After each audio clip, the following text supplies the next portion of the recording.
Assalamualaikum. Kalau mau sehat, sekedar fokus fasting dan autofagi saja, itu rada nanggung. Gimanapun juga, manusia itu kebutuhannya komprehensif, nggak sepotong-sepotong. Nggak mungkin kebutuhan yang komprehensif itu bisa tersolusi oleh 1-2 jurus saja. Ilustrasi dikit nih ya, kalian yang punya halaman rumput, kadang jengkel tuh oleh adanya tai kucing. Asik kan ya? Tahu nggak? Kalau emang masalahnya cuma tai kucing tok, solusinya itu gampang bingits. Salah satu cara efektif, kalian carilah ke hutan-hutan Sumatera sana, atau ke kebun binatang mana gitu, kumpulin tai-tainya harimau. Terus disebar deh di halaman. Nah, nggak cuma kucing-kucing langsung pada ngacir semua, anjing tetangga pun bisa rame-rame melolong panik kalau hawa harimau itu ketiup ke arah mereka. Bereslah urusan telek kucing, tapi ya konsekuensinya kalian terus jadi cicai sama ee-nya harimau yang lebih mantep. Ambune bereng-berengan sak kampung. Kalian mestinya nangkep kan ya poinnya, bahwa solusi untuk masalah sekecil itu saja yang kita butuhkan itu komprehensif, tidak sepotong-sepotong, dan bukannya mengatasi masalah yang satu terus memunculkan masalah yang lain. Soal kesehatan juga gitu. Salah satunya kalau bicara soal kesehatan holistik, itu kita perlu memahami namanya hallmarks of aging. Penjuru-penjurunya penuaan. Hampir segala masalah degeneratif akarnya selalu dari salah satu atau beberapa dari itu. Ada pakar yang cukup pede bilang bahwa hallmarks of aging ini ada 9 dan tidak lebih dari 9 itu. Tapi yang sebenarnya ya walau alam.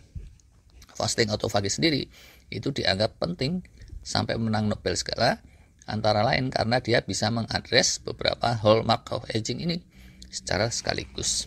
Sebenarnya kita udah pernah bahas, tapi ya udahlah, sekarang kita bahas lagi dengan pakem yang lebih standar, yang bilang bahwa hallmarks of aging itu ada 9. Nanti ya, kalau ada orang ngomongin suplemen atau superfood atau laku-laku treatment tertentu, itu bisa jadi tolok ukurnya untuk menakar seberapa mantapnya dia. Oke? Ladies and gentlemen, dames and herren, inilah the 9 hallmarks of aging. Kalau nggak diterangin nih bisa pada nggak ngerti kan ya. Izin, coba saya mau terangin satu-satu dengan bahasa awam. Tidak benar-benar akurat, tapi semoga bisa ngasihin clue atau gambaran yang lebih terang. Dan untuk yang ahli bisa juga ikut-ikutan terangin pakai bahasa manusia gini, atau mengoreksi juga boleh kalau dipandang ada yang salah. Pertama, tanda-tanda penuaan itu telomere attrition atau menipisnya telomer. Telomer ini apa? Yaitu pelindungnya DNA kita, cetak birunya genetik kita. Bahwa penipisan telomer terkait penuaan dan keusuran ini menang hadiah Nobel juga tuh. Kapan-kapan kita bisa bahas khusus. Jadi ibarat mesin mobil gitu deh. Telomer ini kayak oli pelindung gesekan. Kalau olinya rembes bocor, menipis, mengurang dan mengurang terus, ya udah cepat rusaklah si mesin mobil. Tapi kalau olinya mantep, dia makin melindungi komponen-komponen mesin dari gesekan. Kayak gitulah kira-kira. Yang kedua, genomic stability alias kestabilan genetik. Kalau telomer menipis, kestabilan genetik dan DNA kita pasti rawan ya. Tapi DNA dan genetik kita, kestabilannya itu bisa juga keganggu oleh sebab lain. Tubuh kita ini nggak statis kan ya.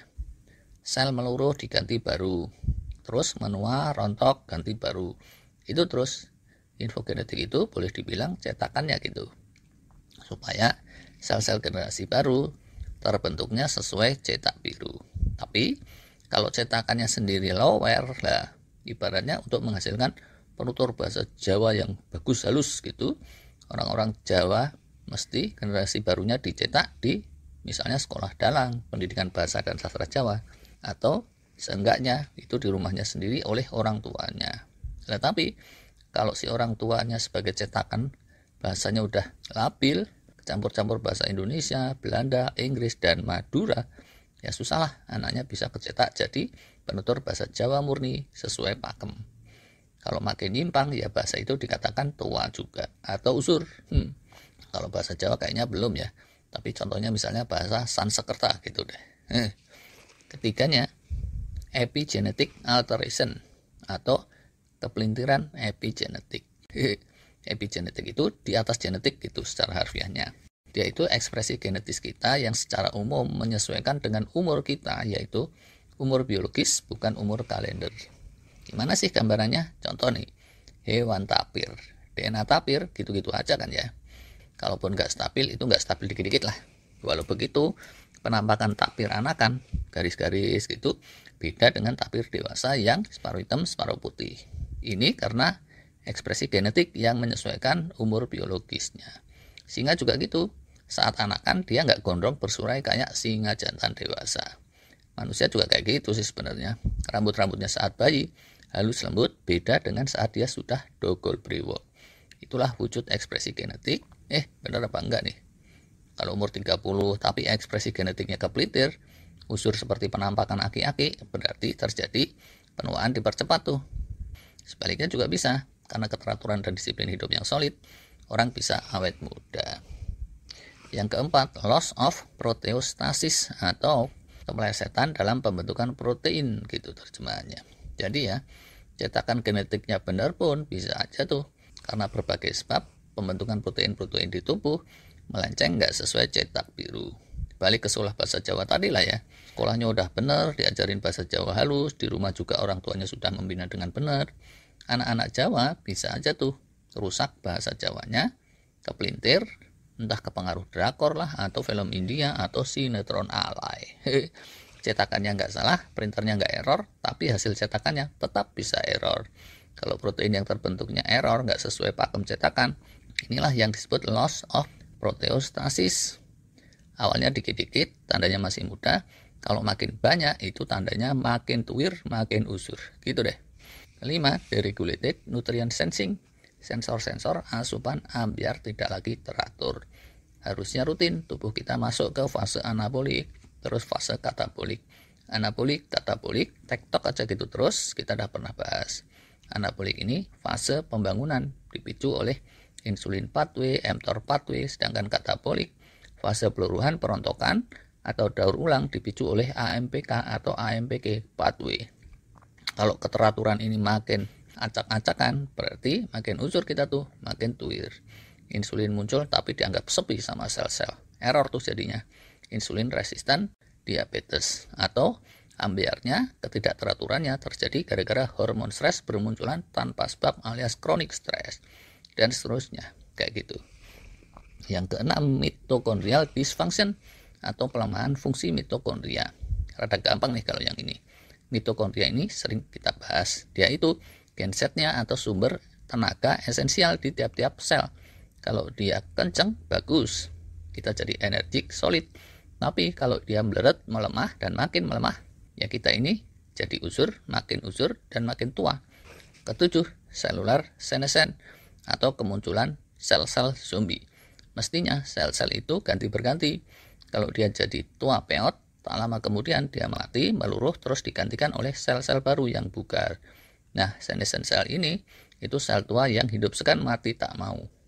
Kalau makin banyak populasi senescent sel di tubuh kita, ya makin lemah dan makin usurlah kita, makin tuir. Kedelapan, stem cell exhaustion. Terkurasnya stem cell. Untuk healing luar biasa, kita memerlukan kelimpahan stem cell. Kalau stem cellnya melimpah ruah, buntut cicak yang putus saja itu bisa numbuh lagi. Tapi makin tua, stem cell ini makin menipis, makin terkuras. Pemulihan healing jadinya nggak bisa kayak waktu masih bayi atau anak-anak. Gitu deh. Jadi seberapa parah terkurasnya stem cell ini bisa menjadi penanda penuaan. Kesembilan terakhir, altered intercellular communication. Jalur-jalur komunikasi antar sel ke pelintir. Ini juga penanda penuaan.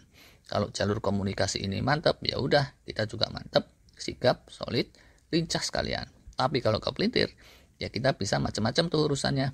Bisa ngeheng, menguap-angop terus susah balik semula, penceng, atau sebaliknya, tanpa sebab tangan kaki kita goyang-goyang sendiri, gerak-gerak sendiri, atau ngeredek, tremor.